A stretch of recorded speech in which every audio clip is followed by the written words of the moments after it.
Aujourd'hui, nous verrons en tant qu'enseignant, qu'est-ce qu'un élève a fait et qui vous a ému aux larmes. Merci d'avoir cliqué sur cette vidéo, elle vous est présentée par questions-réponses. Je remercie Loïc Boursin, Je suis parti, et Julie Rutzel pour leur réponse à cette question.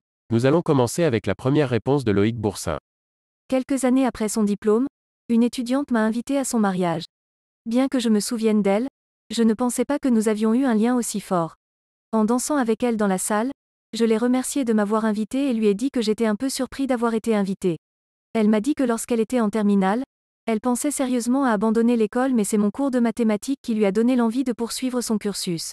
Elle a donc obtenu son diplôme, un travail stable dans une entreprise internationale et peut maintenant aller travailler partout dans le monde. Tout ça parce qu'elle a continué d'aller en cours. Elle m'a dit que c'était parce que je lui avais fait ressentir le fait qu'elle avait les capacités pour continuer son cursus.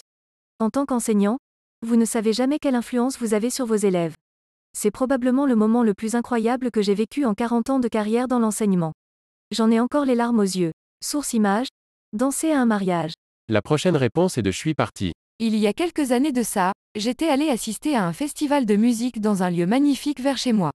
J'étais en train de me promener sur le site lorsque je vois venir vers moi une très jolie jeune femme de 18, 20 ans à peine, avec un grand sourire.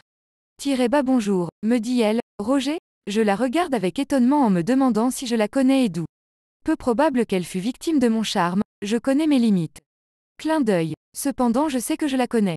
Tirez bas oui, je réponds. On se connaît d'où? Tirez bas je suis Séverine. J'étais en CM1 dans l'école où tu enseignais le provençal il y a quelques années, 10 ans déjà, me dis-je. Ça me revient. Elle a bien grandi, la petite blonde timide. Elle me raconte qu'elle a choisi l'option provençale au bac et qu'elle a eu une super bonne note. Grâce à moi, elle ajoute.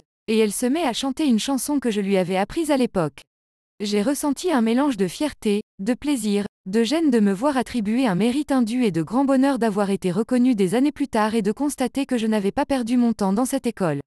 J'ai senti mes yeux s'embuer et la jeune femme l'a vu aussi. Elle m'a pris dans ses bras et j'ai craqué lorsqu'elle m'a dit qu'elle voulait me présenter à ses parents pour me remercier. Ils ont eu l'air étonnés de me voir avec les yeux pleins de larmes et m'ont remercié en me disant que leur fille leur avait très souvent parlé de moi et que j'avais eu une grande influence sur elle. Je n'avais pas été beaucoup payée en faisant ce boulot, mais j'ai reçu une telle gratification ce jour-là que j'ai compris que l'argent n'était pas le plus important dans la vie.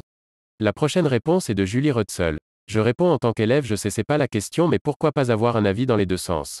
Ce n'était pas ma professeure de français mais une inspectrice académique qui passait dans les rangs, j'avais écrit un poème, elle l'a lu et elle a eu les larmes aux yeux. Le thème c'était l'amour interdit. La vidéo est terminée, merci d'être resté jusqu'à la fin.